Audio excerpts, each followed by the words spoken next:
Welcome to Mystic Sleep Tales. Settle yourself now, if you will, into whatever soft place you have found for the evening, and let the weight of the day begin to slip from your shoulders as gently as a shawl removed after a long walk through cold streets. There is no need for haste,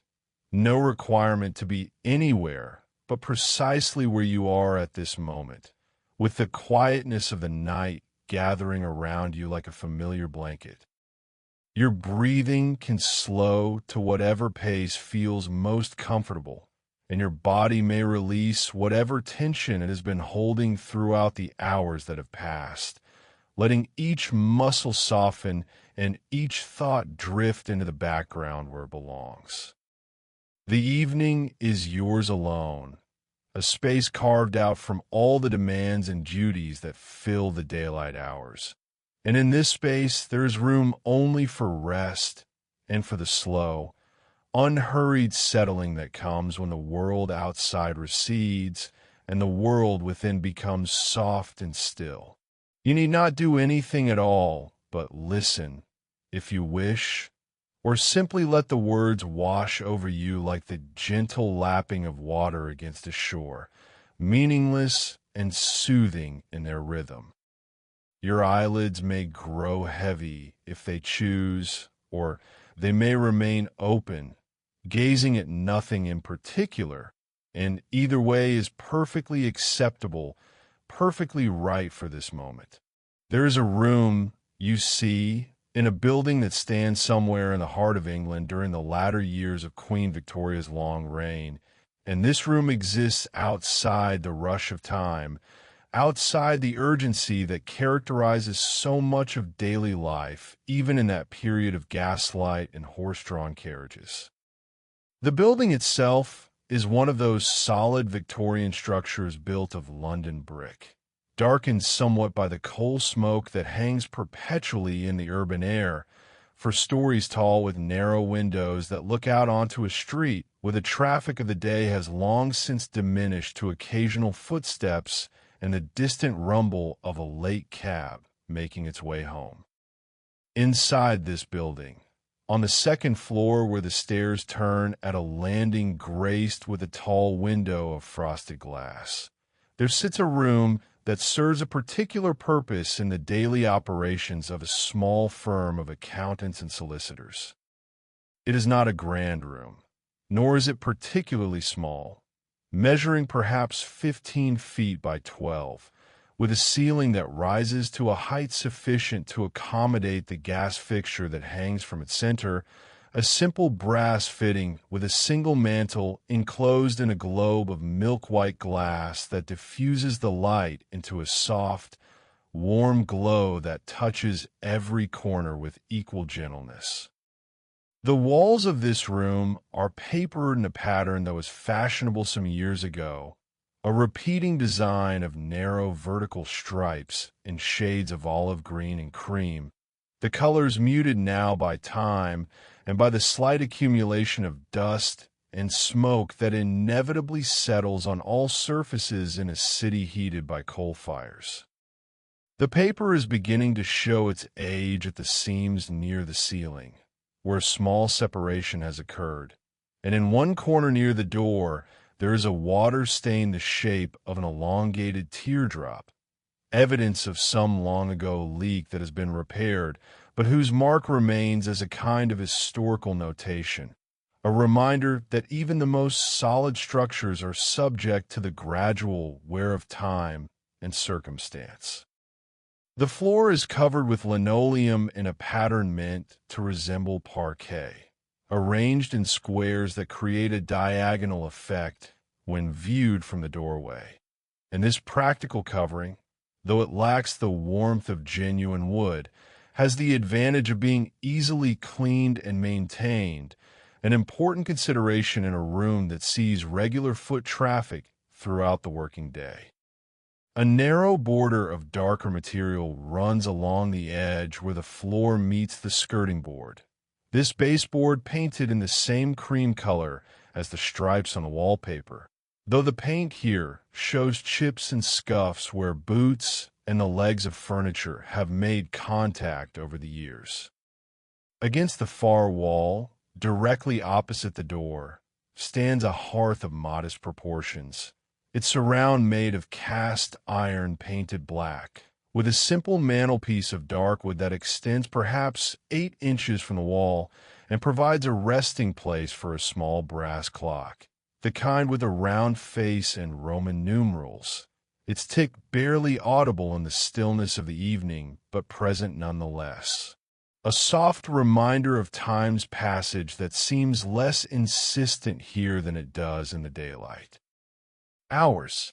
The hearth itself is fitted with a coal grate, the iron bars discolored by heat and use, and before it sits a low fender of brass that has been polished at some point during the day, though not recently enough to produce a mirror shine, merely a dull gleam that catches the gaslight and throws it back in a subdued fashion. The fire that burns in this grate at the moment of our attention is not the robust blaze of morning or midday, when the room must be kept warm against the November chill for the comfort of those who wait here, but rather the diminished remnant of what was once a more substantial collection of coals, now reduced to a bed of embers that glow red and orange in their depths,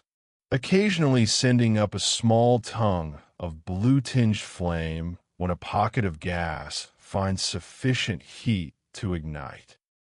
The coals themselves have broken down into smaller pieces, some retaining their original shape in charred and blackened form, others collapsed into fragments and ash that will need to be cleared away when morning comes and the daily routine begins anew.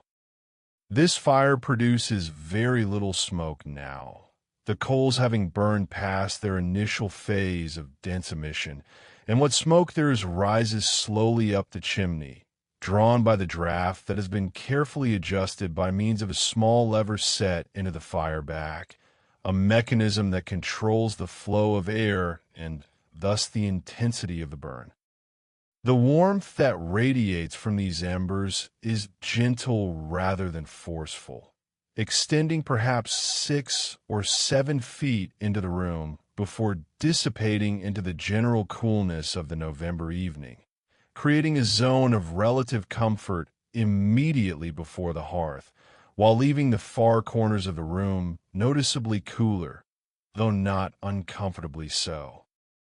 Before the hearth, positioned at a slight angle to take advantage of both the warmth and the light from the gaslight above, sits a small writing desk of the sort commonly used by clerks and junior accountants, its surface sloped at approximately 15 degrees to facilitate the writing of entries into the large ledger that currently rests upon it. This desk is made of oak that has been stained a medium brown and finished with shellac that has developed a network of fine cracks over the years, visible only when the light strikes it at certain angles, and the desktop itself bears the marks of long use in the form of ink stains that have soaked into the wood grain despite efforts to blot them when fresh, scratches from pen nibs and the edges of rulers, and several small indentations where heavier objects have been set down with more force than was strictly necessary. The ledger itself is a substantial volume, perhaps 18 inches tall by 12 inches wide, bound in leather that has been dyed a deep burgundy and stamped with gilt lettering along the spine that reads, "Account current November 1889," in a formal script. The leather shows where along the edges where hands have gripped it repeatedly, and the gilt lettering has begun to fade in spots where fingers have rubbed across it while carrying the volume from one location to another. The pages within are of a heavy stock, ruled in pale blue lines that create columns for dates, descriptions, debits, and credits, and these pages have been sewn in signatures that are now visible along the spine, where the binding has begun to separate slightly from the stress of repeated opening and closing. The ledger lies open approximately 2/3 of the way through its pages, and on the visible right-hand page there appears a series of entries written in a careful copperplate hand. The ink is deep black that stands out sharply against the cream-colored paper despite the softness of the gaslight. Each entry consists of a date in the leftmost column, a brief description in the wider central column, and numerical figures in the narrower columns to the right. These figures representing pounds, shillings, and pence in the peculiar notation that was standard in that era, with amounts recorded as combinations of whole numbers and fractions connected by forward slashes and dashes. The most recent entry, which occupies the bottom line of the visible page, reads November 9th, cold delivery, Messrs. Thompson and Sons, pound 2/15/6 inch, and this entry has been made within the past hour. The ink's still dark enough to suggest it is not yet fully dried, though dry enough that there is no danger of smudging should someone happen to brush against the page with a sleeve or palm. Above this entry, there are perhaps 20 others covering the day's transactions, each rendered in the same careful hand with the same attention to alignment and legibility that characterizes proper bookkeeping practice. And above these are the entries for the previous day and the day before that, forming a continuous record that extends back to the first page of the ledger, which bears the date November 1st, 1889. At its top, beside the ledger, arranged with the same precision that governs the entries within it, lies several items essential to the work of maintaining such records. There is an inkwell of heavy glass, its base slightly wider than its top to provide stability against accidental tipping, filled with ink of the same deep black that appears on the ledger pages, and this inkwell is fitted with a brass cap that can be screwed down to seal the opening when the ink is not in use, though at this moment the cap rests beside the well, removed so that the pen might be dipped without difficulty. The pen itself is a simple holder of wood with a steel nib affixed to its end, the nib slightly worn from use, but still capable of producing clean, fine lines when applied to paper with the proper pressure and angle. The wood of the holder has been darkened by the oils from many hands over what must be years of service, and there are small dents and marks along its length where it has been gripped too tightly or where it has been dropped and struck against hard surfaces. Each mark a tiny record of some moment of concentration or frustration or simple carelessness in the long history of its use. Next to the pen, there sits a small rectangular piece of blotting paper, its surface mottled with ink stains in various shades of gray and black where it has absorbed excess ink from newly written entries. And this blotter shows the ghost images of words and figures in reverse, a kind of mirror writing that becomes visible when the blotter is held at the correct angle to the light. A ruler of brass lies parallel to the edge of the desk, its markings indicating inches subdivided into quarters and eighths, and this ruler shows the scratches and tarnish that come from regular handling and from being used not just for measuring, but for drawing the straight lines that create the columns in which figures must be aligned. There is also a small penknife with a bone handle, its blade kept sharp for the purpose of mending pen nibs that become misshapen or split, and for sharpening pencils, of which there are two resting in a small wooden tray, alongside several India rubber erasers that have been worn down through use until they are no more than small nubs. Barely sufficient for removing pencil marks, but too valuable to discard until they are completely exhausted. The tray itself is made of some dark hardwood, perhaps mahogany or walnut, and has been fashioned with small dividers to separate the different items it contains, preventing them from rolling about when the desk is moved or when someone reaches across it to retrieve something from the opposite end.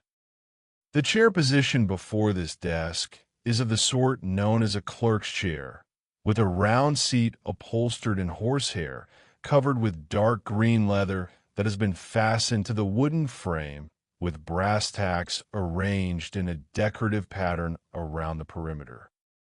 The seat can be adjusted in height by means of a threaded post that screws into the base,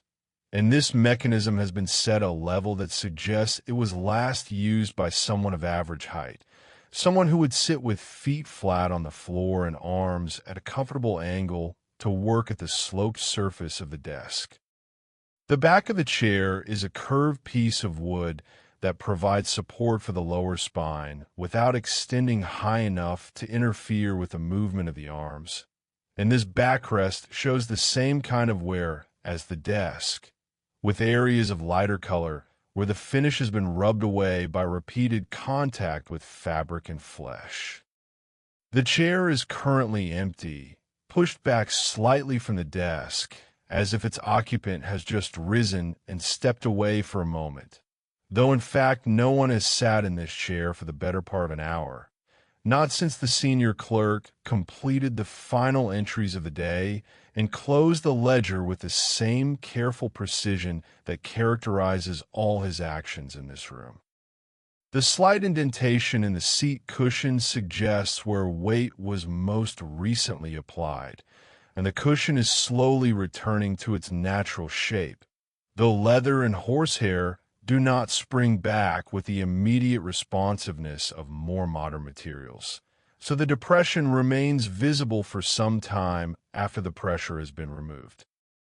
To the right of the desk, positioned against the wall that runs perpendicular to the one containing the hearth, stand a narrow bookcase of oak, its shelves filled with bound volumes similar to the one currently resting on the desk. These are the ledgers of previous months and years, arranged in chronological order from left to right and from top to bottom, each spine labeled with its date range in the same gilt lettering that adorns the current volume. The bookcase rises perhaps 5 feet from the floor and contains 4 shelves, each shelf holding approximately 8 to 10 volumes, depending on the thickness of each book, and the total collection represents several years of careful record-keeping. Each entry within each volume a small piece of the larger story of transactions and obligations that constitute the business affairs of the firm. The dust that inevitably accumulates on horizontal surfaces has settled on the top edges of these volumes, more thickly on those that are older and less frequently consulted, and there are small variations in the color of the leather bindings that suggest different dyes were used in different years, or perhaps that different suppliers provided the binding services. Some volumes show more wear than others, their corners bumped and their spines creased from repeated opening, while others remain in nearly pristine condition, suggesting either that they record periods of less activity or that they have been handled with exceptional care. Between the bookcase and the door through which one enters this room stands a coat stand of the Halltree variety, with hooks arranged at different heights around a central post that rises from a circular base heavy enough to prevent tipping when coats are hung upon the hooks.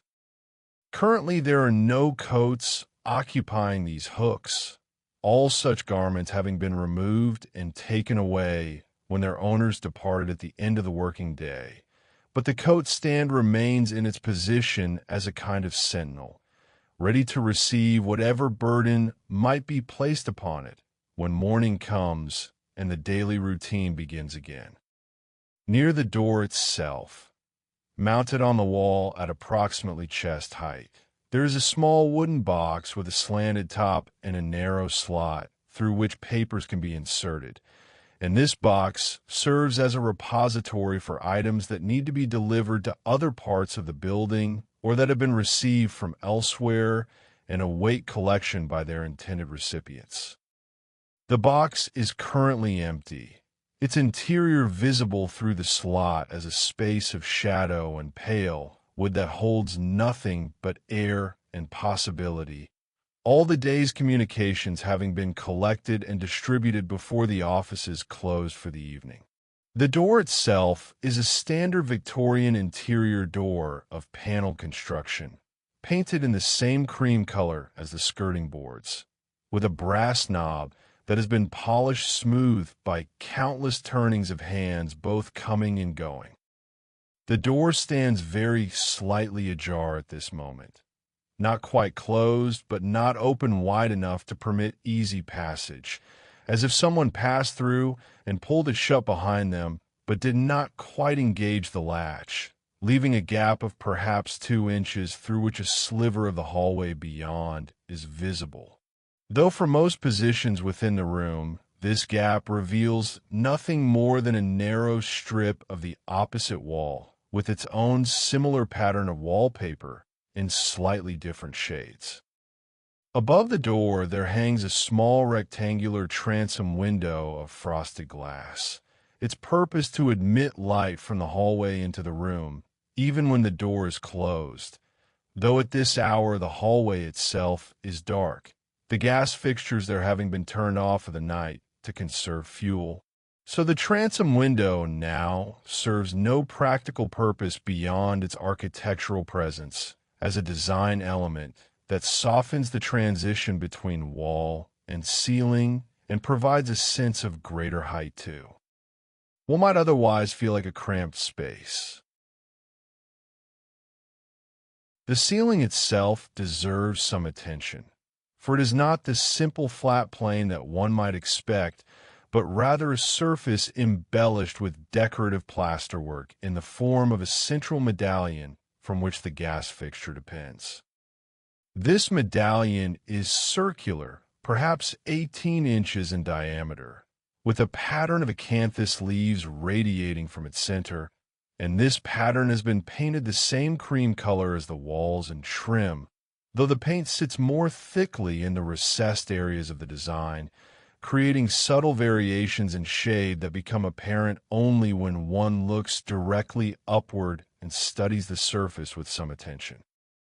The gas fixture that hangs from this medallion consists of a brass rod approximately 18 inches long, at the bottom of which is affixed the burner assembly with its white glass globe, and halfway down this rod there is a small brass key that can be turned to adjust the flow of gas and thus the brightness of the flame. At present, the key has been set to allow a modest flow, producing a flame of moderate size that heats the mantle to a soft incandescence, neither dim enough to make reading difficult nor bright enough to produce the harsh glare that can tire the eyes after extended exposure. The globe itself shows some darkening on its interior surface, where soot has accumulated despite the efficiency of the gas mantle system, and this darkening appears as a gradual shading toward gray near the top of the globe, where the hottest gases rise and make contact with the glass. The light produced by this fixture spreads through the room in a way that seems almost liquid, pooling in some areas and thinning in others according to the obstacles it encounters and the reflective properties of various surfaces. The sloped surface of the desk receives light directly and bounces it back toward the ceiling, while the pages of the open ledger glow with a soft luminescence that makes the black ink entries stand out with particular clarity. The brass fittings throughout the room, the clock on the mantelpiece, the fender before the hearth, the inkwell cap, the ruler, the coat stand base, all catch and reflect small points of light, creating tiny stars in the general dimness that add interest and variety to what might otherwise be a monotonous visual field. The walls themselves seem to absorb more light than they reflect, the olive green stripes drinking in the illumination and giving back only a muted glow, while the cream stripes brighten somewhat, but remain subdued compared to what they might show in daylight or under brighter artificial illumination. The effect is one of gentleness, of softness, of an environment that makes no demands on the eye or the attention, but simply exists in a state of quiet readiness, prepared to accommodate whatever activities might be required, but equally content to remain empty and still, occupied only by the inanimate objects that furnish it and the barely perceptible sounds that constitute its ambient atmosphere. These sounds are few and subtle, forming a kind of background texture rather than calling attention to themselves as distinct auditory events. There's the tick of the clock on the mantelpiece, steady and regular, marking the seconds with mechanical precision, though the actual sound is so quiet that it can only be heard when one is standing within a few feet of the mantelpiece, and the room is otherwise silent. There is the occasional small sound from the fire as a coal shifts position or a pocket of gas finds release, a soft sigh or pop that seems loud in the stillness, but that fades immediately into memory, leaving no trace except perhaps a slight change in the configuration of the ember bed or a momentary brightening of the glow. From beyond the room come other sounds, even more distant and muted,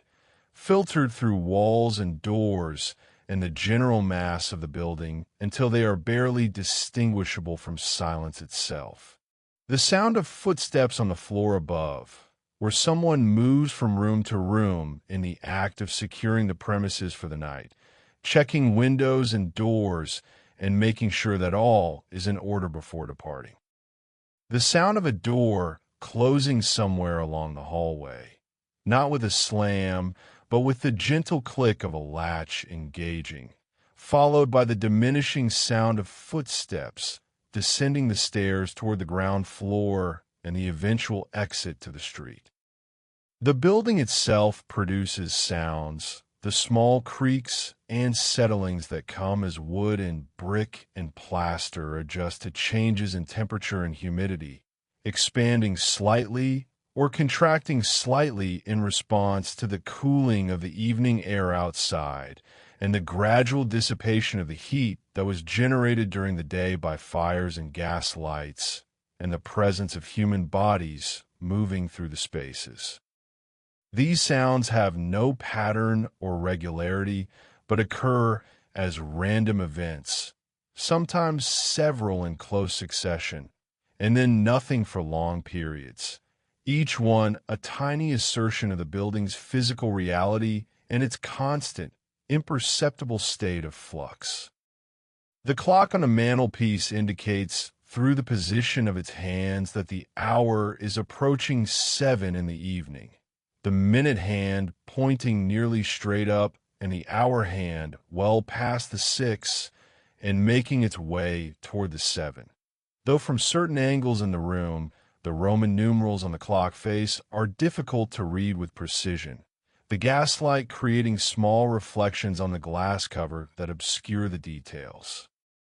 7 o'clock marks the point at which the building has fully transitioned from its daytime function as a place of work to its nighttime state as a largely empty structure with only a caretaker or watchman remaining on the premises.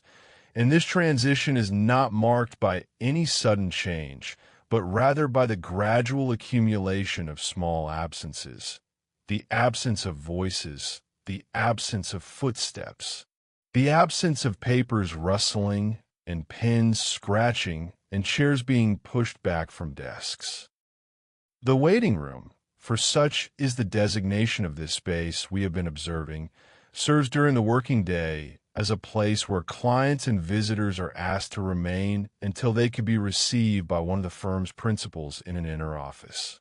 Throughout the morning and afternoon hours, this room might see a succession of people arriving for appointments, some punctual and some late, some calm, and some showing signs of nervousness or agitation, depending on the nature of their business. They sit in this room,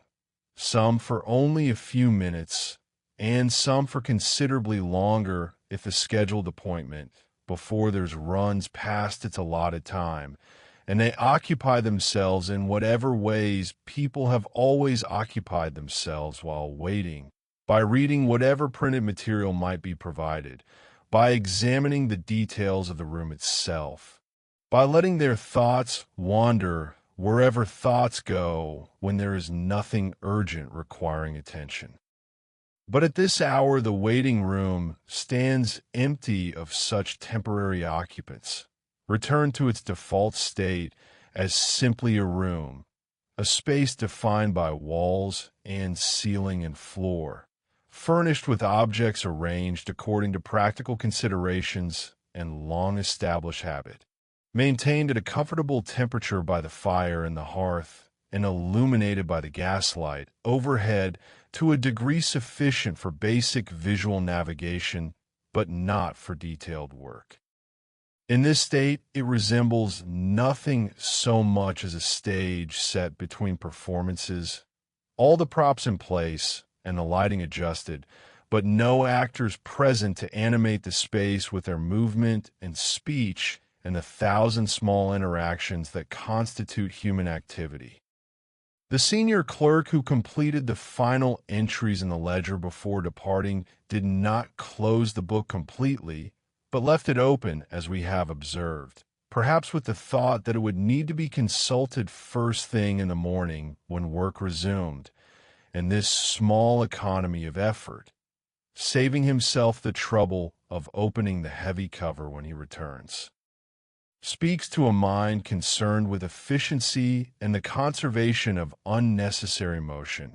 qualities that serve well in the profession of bookkeeping, where attention to detail and systematic method are valued above spontaneity or creative flourish. This same clerk, whose name we need not know for the purposes of our observation, also attended to the fire before leaving, adding several pieces of coal to ensure that the room would not become uncomfortably cold during the night hours, knowing that someone, perhaps himself or perhaps the caretaker who makes rounds throughout the evening, would return before morning to clear away the ash and rebuild the fire fresh for the day ahead.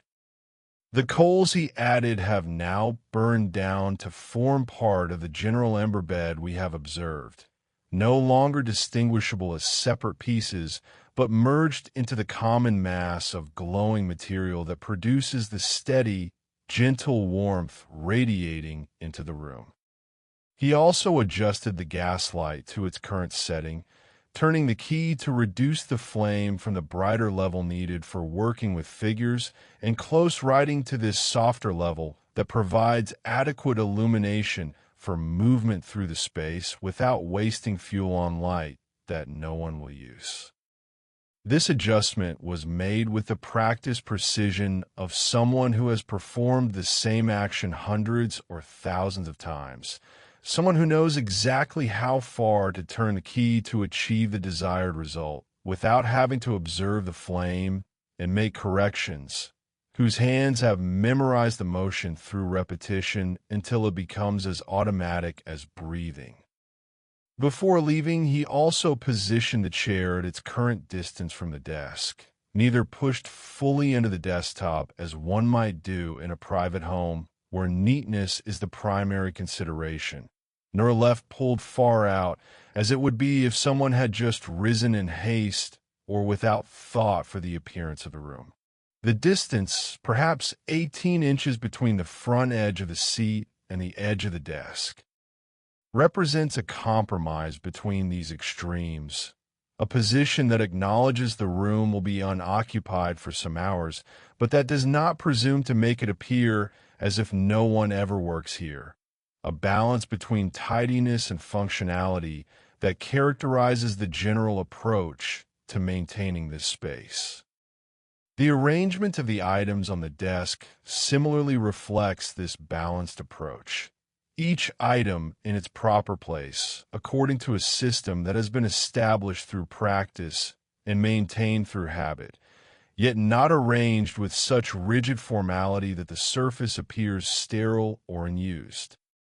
The inkwell sits where it can be reached easily with the right hand. The blotter positioned to protect the desktop from spills, but not covering any area where writing might need to occur. The ruler parallel to the desk edge where it is immediately available for drawing lines or measuring distances without having to search for it among other items. The penknife and pencils and erasers in their tray off to the side where they are accessible but not in the way of the primary work surface.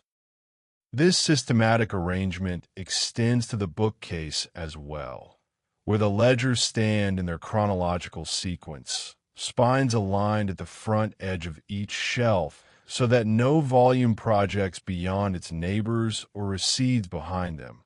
creating a uniform appearance that pleases the eye and makes it easy to locate any particular volume when it is needed. The shelf spacing has been adjusted so that each level accommodates the heights of the volumes assigned to it without wasted space above the books, yet with sufficient clearance that volumes can be removed and replaced without scraping against the shelf above. Another small example of thoughtful organization serving practical ends. The room as a whole presents this same quality of intentional arrangement without excessive formality. A space where things are kept in good order because disorder would interfere with the efficient performance of the work that occurs here, yet where the order is not pursued as an end in itself, but only as a means to facilitate function. There are no decorative objects that serve no purpose.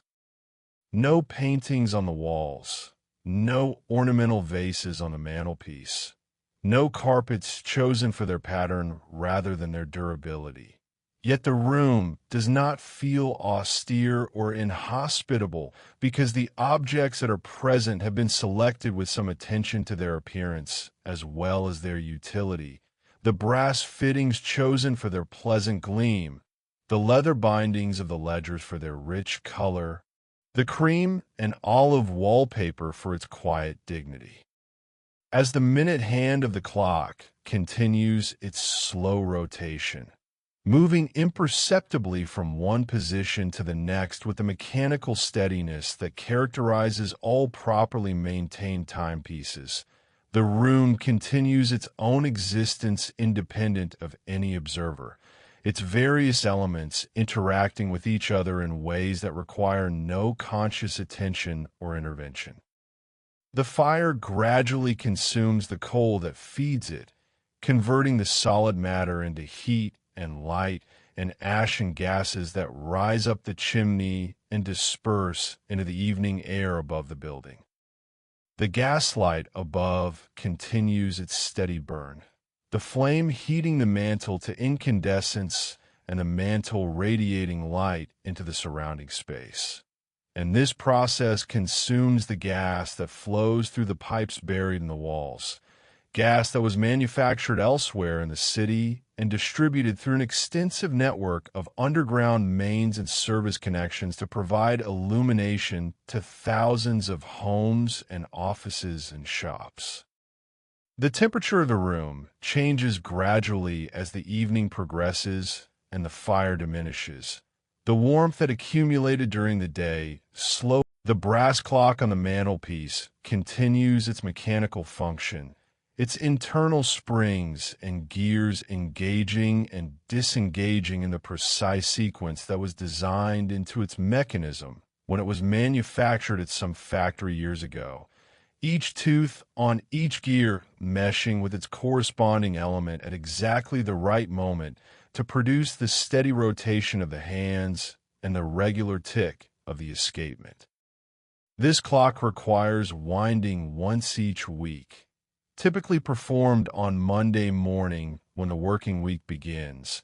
and at present it has sufficient spring tension remaining to continue operating for several more days without attention. Its mechanism embodying the Victorian faith in mechanical precision and the ability of engineered systems to impose order on the natural tendency of things to descend into chaos and randomness.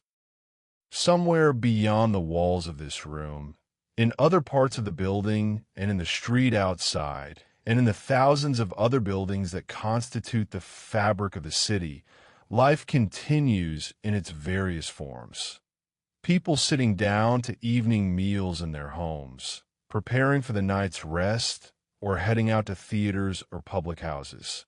Conducting the business of living that fills the hours between birth and death, regardless of the particular historical period or social circumstances. But within this room at this moment, there is only the quiet persistence of inanimate objects arranged in their accustomed places, the gentle warmth of the dying fire, the soft light of the gas fixture, and the barely audible tick of the clock marking time in a space where nothing happens and nothing needs to happen because the day's work is done and the morning's work has not yet begun.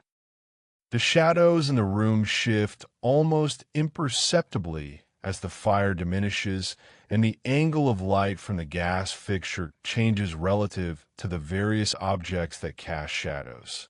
Though these shifts are so gradual and so slight that no observer could detect them by direct observation, but only by comparing the appearance of the room at 2 points separated by sufficient time for the changes to accumulate into noticeable differences.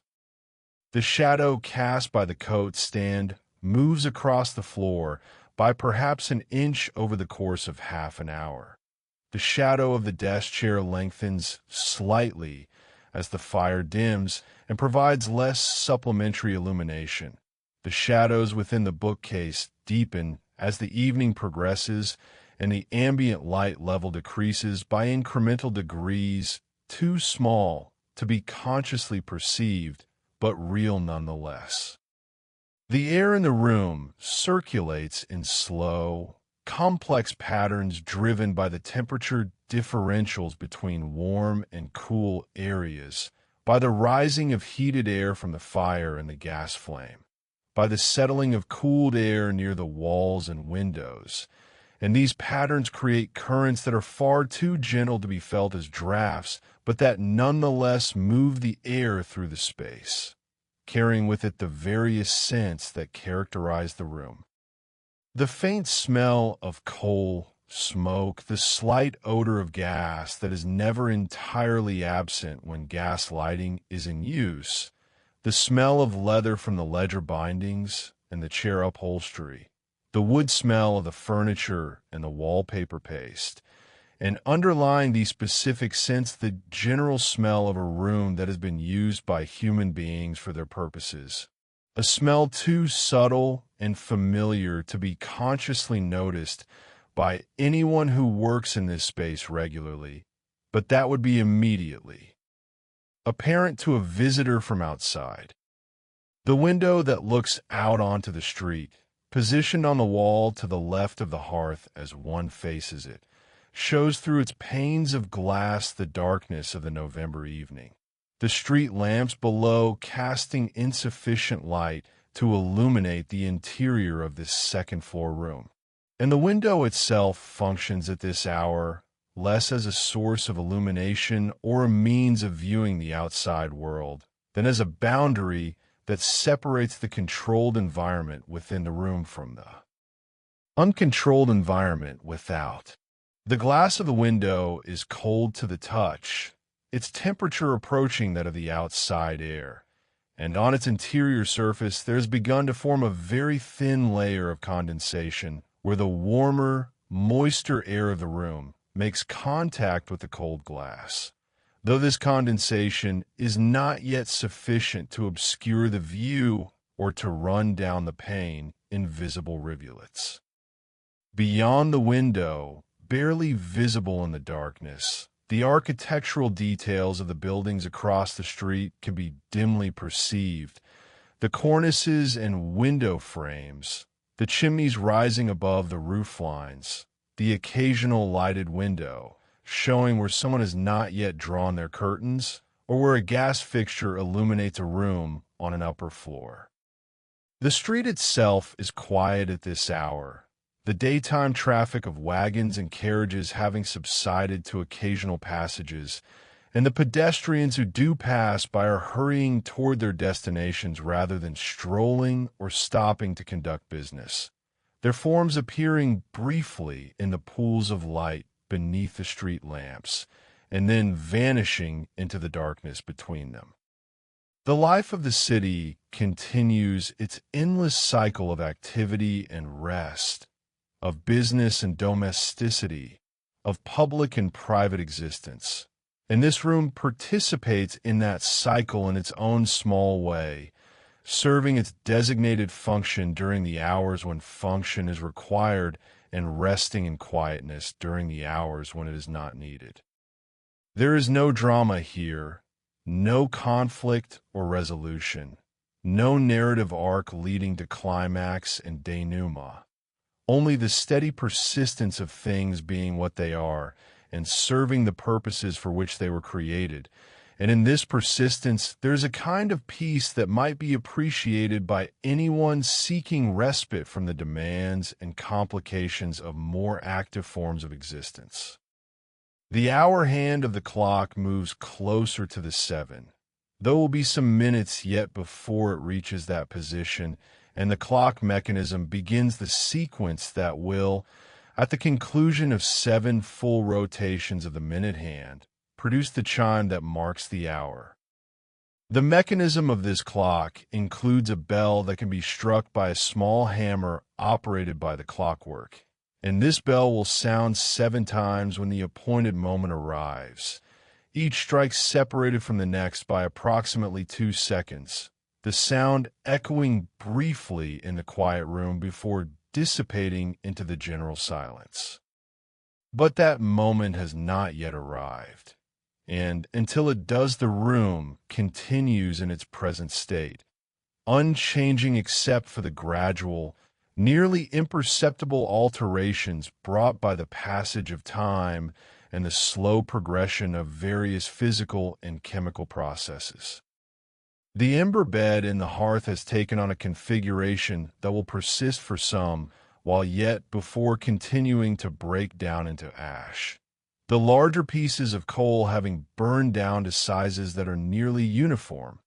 ranging from perhaps 2 inches to 4 inches in their longest dimension. And these pieces rest against each other in a loose arrangement that allows air to circulate between them, while still maintaining sufficient contact to share heat and sustain the combustion process. The color of the embers varies depending on how deeply one looks into the bed, the surface showing more black and gray, where ash has begun to accumulate, while the interior glows with intense reds and oranges and occasional patches of white where the heat is most concentrated. No flame currently rises from this ember bed, the volatile gases having been largely consumed earlier in the evening when the fire was at its height, but the potential for flame remains and could be realized if fresh coal were to be added or if the draft were to be increased by opening the lever that controls the airflow through the grate. As it stands, the fire exists in a state of equilibrium, burning slowly enough that the fuel will last through the night hours, but not so slowly that it will extinguish itself before morning, when someone will attend to it again and either build it up for another day's use or clear it out entirely if the weather has moderated and the room can maintain comfortable temperature without assistance. The gaslight above continues to burn with the same steady flame it has maintained since being adjusted to its evening setting, the mantle glowing with that characteristic greenish-white incandescence that was such a marked improvement over the yellow flame of earlier gas lighting methods. And the glass globe around the flame reflects and diffuses the light in patterns that create a soft, even illumination throughout the room. This type of lighting, though it produces some heat and consumes breathable oxygen and adds products of combustion to the air, represents a significant advance in domestic and commercial illumination compared to the candles and oil lamps that preceded it. And those who work in this room by day have likely become so accustomed to its presence that they no longer notice its particular qualities, except perhaps when they first enter in the morning and turn up the flame to working brightness, or when they depart in the evening and turn it down to the night setting, as has been done this evening. The question of whether any living creature occupies this room at the present moment can be answered with reasonable certainty in the negative if we limit our consideration to creatures large enough to be visible to the unaided human eye, though of course the room contains countless microorganisms in its air and on its surfaces. Bacteria and dust mites and other microscopic forms of life that exist in virtually all human-occupied spaces regardless of how thoroughly they are cleaned or how carefully they are maintained.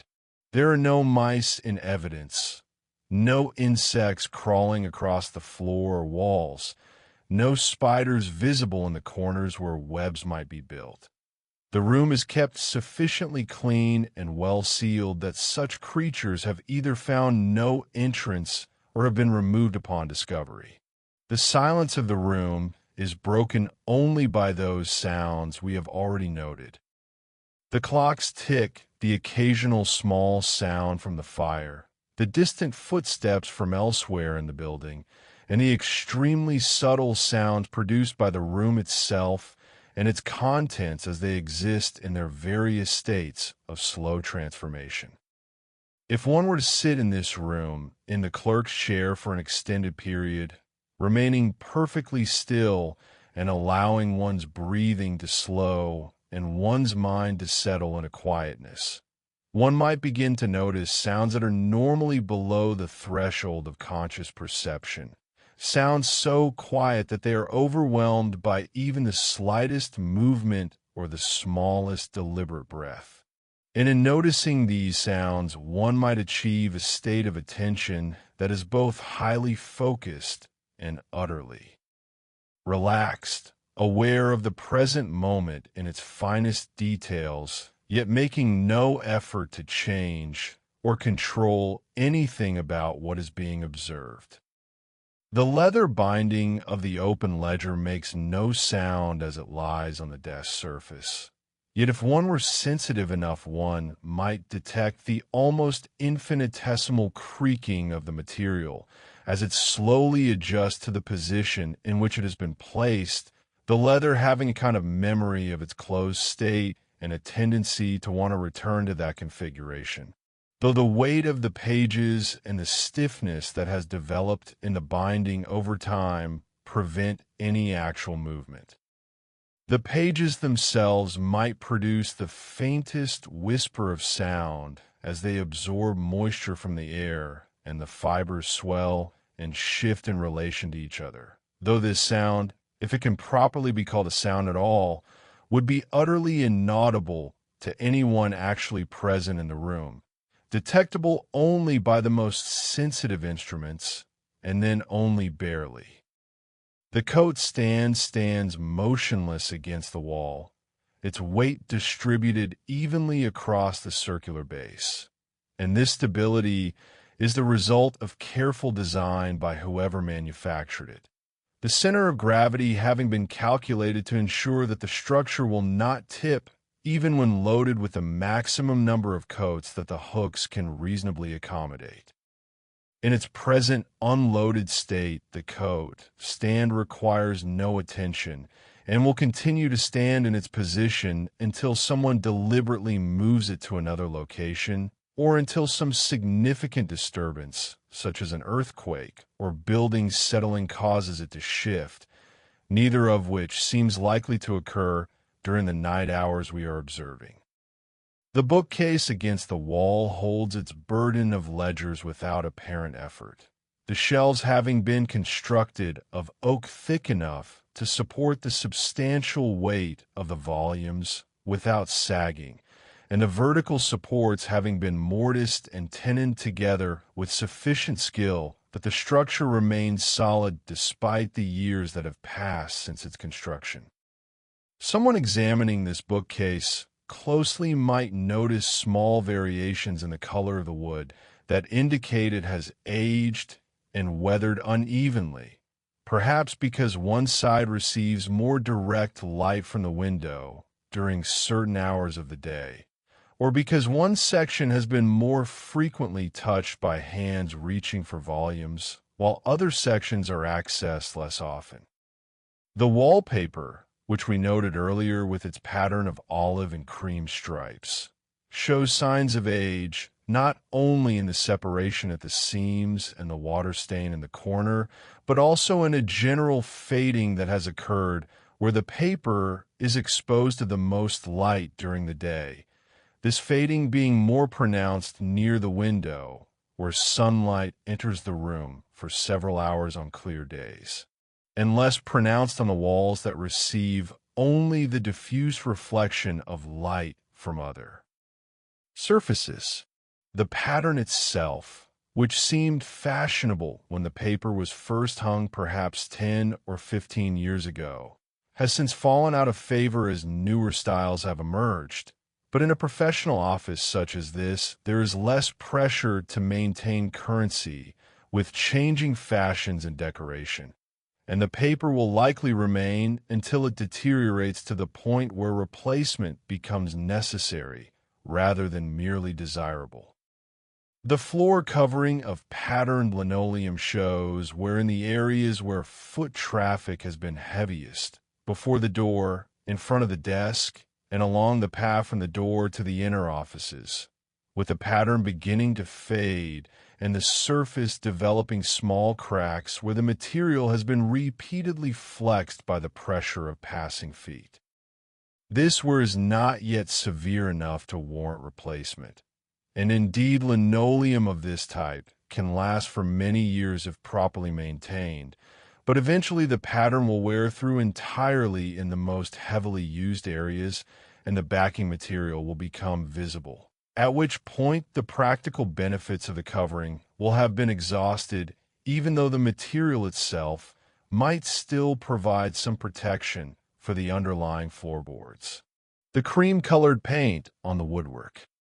the door, the skirting boards, the window frame, the mantelpiece, shows small chips and marks where it has been struck or scraped by various objects over time, and these imperfections are particularly visible in the stronger light of day, though they become less apparent in the softer evening illumination we are currently observing. Someone has at some point attempted to touch up the worst of these marks with fresh paint, but the touch-up paint, though the same color, has a slightly different sheen than the original finish, creating patches that are visible upon close inspection even though they blend well enough from a normal viewing distance. The clerk who will arrive tomorrow morning to resume the work represented by the entries in the ledger on the desk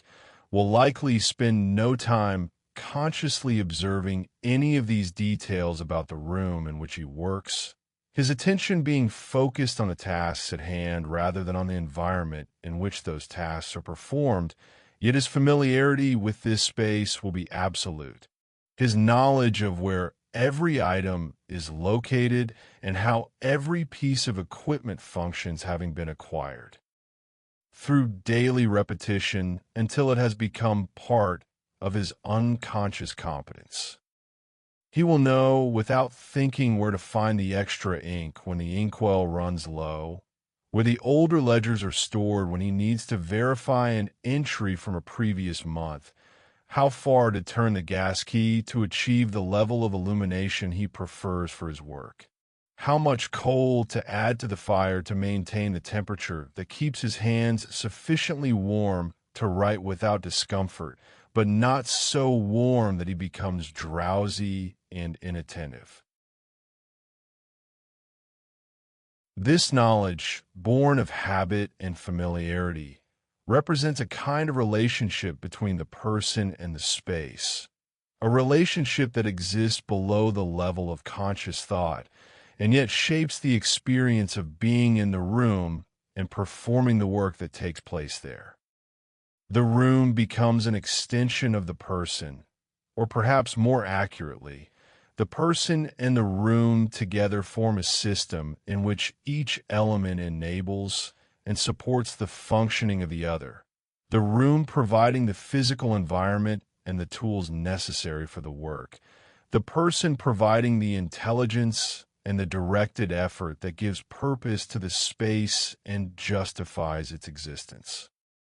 But at this particular moment, with no person present to activate this system, the room exists in a state of pure potentiality, containing all the elements necessary for its function, but not actually functioning, like a machine that has been properly maintained and is ready to operate, but currently stands idle, awaiting the hand that will engage its mechanisms.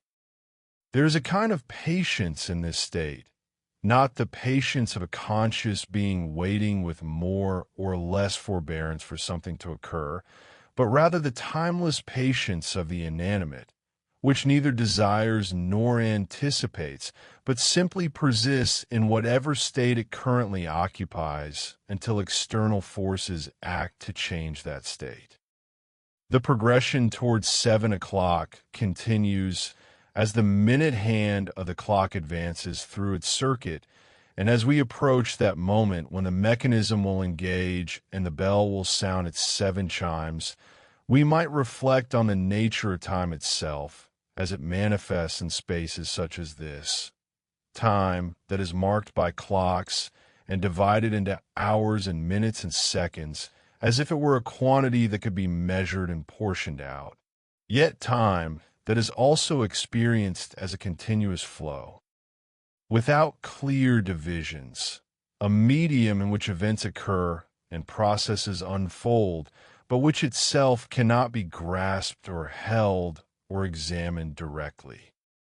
The people who work in this room during the day are subject to time in its measured form, arriving at specified hours, taking meals at appointed times, completing tasks according to deadlines, being paid wages calculated by the hour or week or month.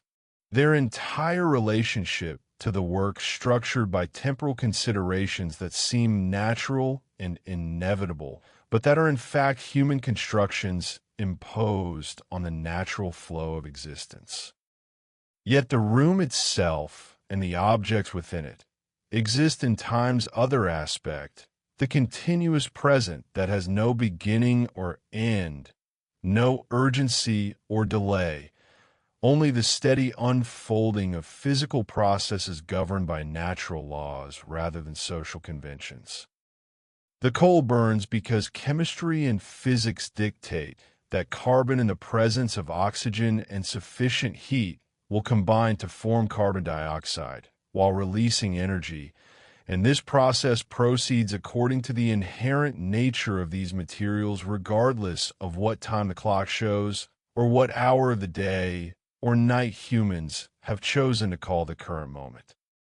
The gaslight burns for similar reasons. The flame sustained by the flow of gas and the presence of oxygen and the heat generated by the combustion.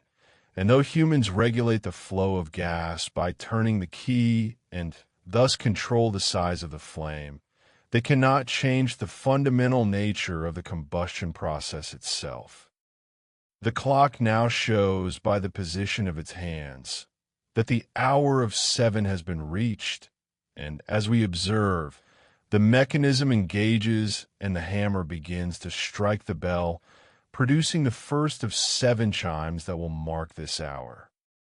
The sound is clear and bright, pitched higher than one might expect from a clock of this size, and it carries through the room and presumably through the open door into the hallway beyond, audible to anyone who might be on this floor of the building, or perhaps even on the floor below if they are listening for it.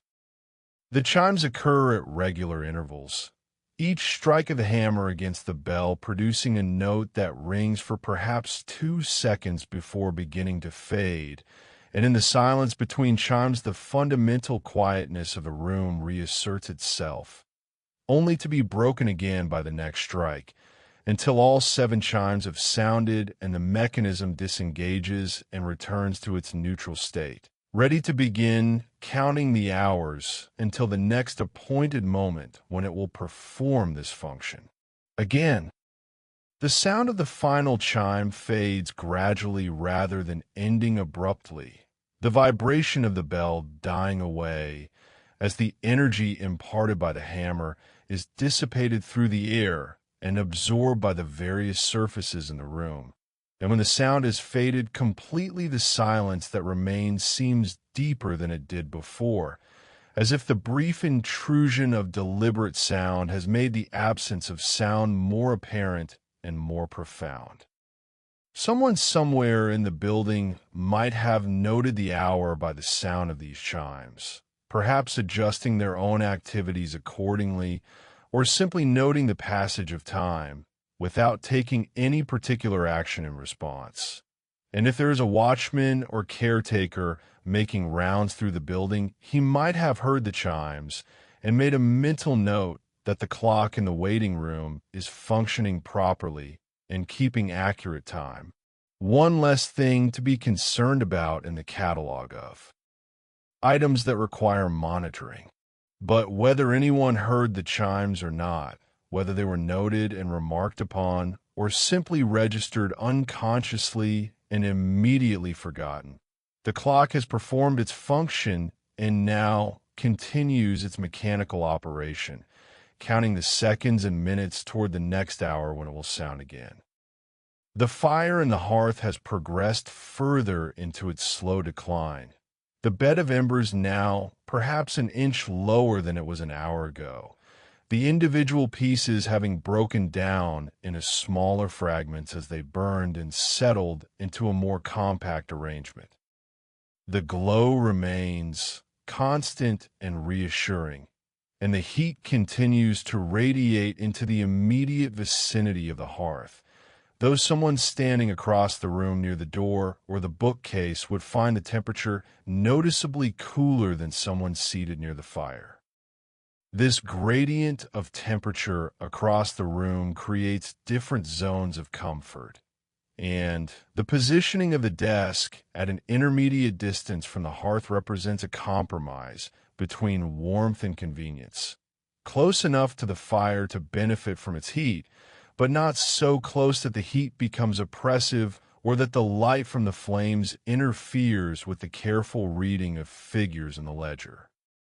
The evening continues its steady progression toward night, though within this room the transition is marked more by the clock than by any visible change in the lighting or the atmosphere, the gaslight maintaining its steady glow regardless of whether the sun has set an hour ago or 3 hours ago, or not yet at all, if we were observing during the summer months when daylight extends well into the evening.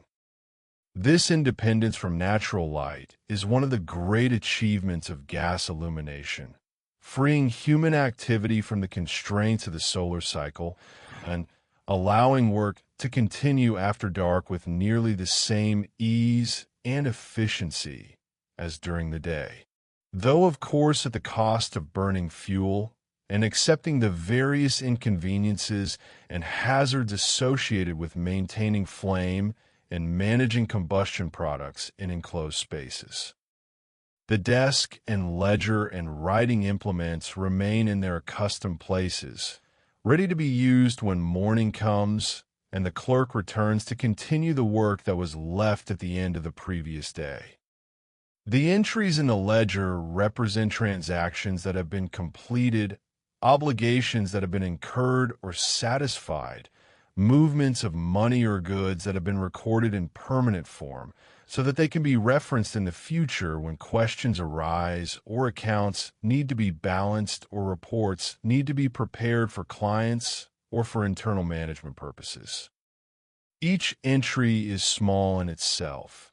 a few words of description and a numerical figure. But taken together, these entries constitute a running history of the firm's business activities, a record that can be consulted to understand what has happened and to make decisions about what should happen in the future.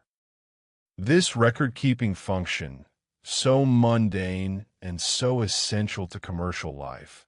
is carried out in rooms like this throughout the city and indeed throughout the civilized world, wherever business is conducted on terms that extend beyond immediate barter and face-to-face exchange.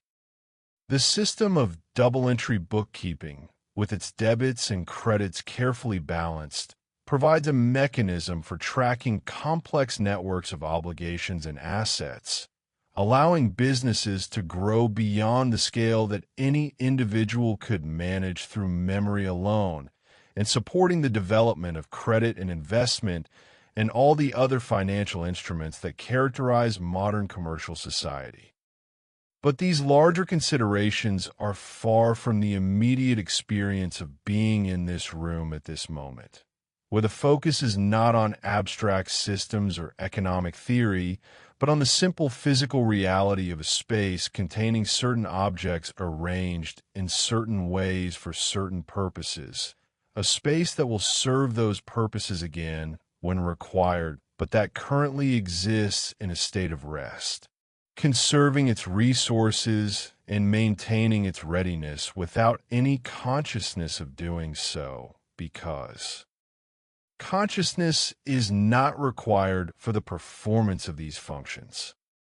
The air in the room has now taken on a slightly cooler quality than it had an hour ago, the fire having diminished to the point where its heat output no longer quite balances the heat loss through the walls and window, and this cooling is proceeding gradually enough that anyone entering the room would still find it reasonably comfortable, though they might be moved to add another coal or two to the fire if they intended to remain for any length of time. The cooling air also becomes slightly heavier, settling toward the floor and being replaced by warmer air from near the ceiling. And this circulation creates very gentle currents that move through the space in patterns determined by the complex interaction of multiple temperature gradients and the obstacles presented by furniture and walls. These air movements are far too subtle to be perceived by human senses under normal circumstances, but they are nonetheless real and consequential, carrying with them not only heat, but also moisture and various airborne particles. Distributing these substances throughout the room and exchanging them with the air in adjacent spaces through the gap beneath the door and through various small cracks and openings in the building's envelope that can never be completely sealed. In this way, the room is not truly isolated from its surroundings, but exists in a state of constant, slow exchange with the larger environment of which it is a part. The books in the bookcase stand in their rows, their spines aligned and their covers closed, each one containing hundreds of pages filled with entries similar to those visible in the open ledger on the desk, all of them together representing thousands of hours of careful work by clerks who came before, by the current clerk who will add his own contribution to this growing archive. These volumes are not merely repositories of financial information, but also artifacts of a particular moment in the history of commerce and business practice, embodying specific methods and conventions that might change over time as new technologies emerge or new ways of organizing information are developed. The specific method used in these ledgers. The double-entry system with its careful balancing of debits and credits, its separation of accounts into different categories, its maintenance of running balances and periodic summaries, has been in use for centuries and will likely continue to be used for many more decades or even centuries to come, though perhaps in forms that would be difficult to recognize for someone familiar only with these leather-bound volumes and their handwritten entries. The fundamental logic of accounting, the need to track transactions and maintain accurate records, will persist as long as complex economic activity persists. Though the tools used to accomplish this task will continue to evolve as they have evolved from the earliest clay tablets and knotted strings to the current paper-based systems, and will evolve further to whatever electronic or mechanical means might be developed in the future. But such considerations of future change and development seem remote and speculative when one is present in this room with its Victorian fixtures and its methods that have changed very little over the course of the past several generations.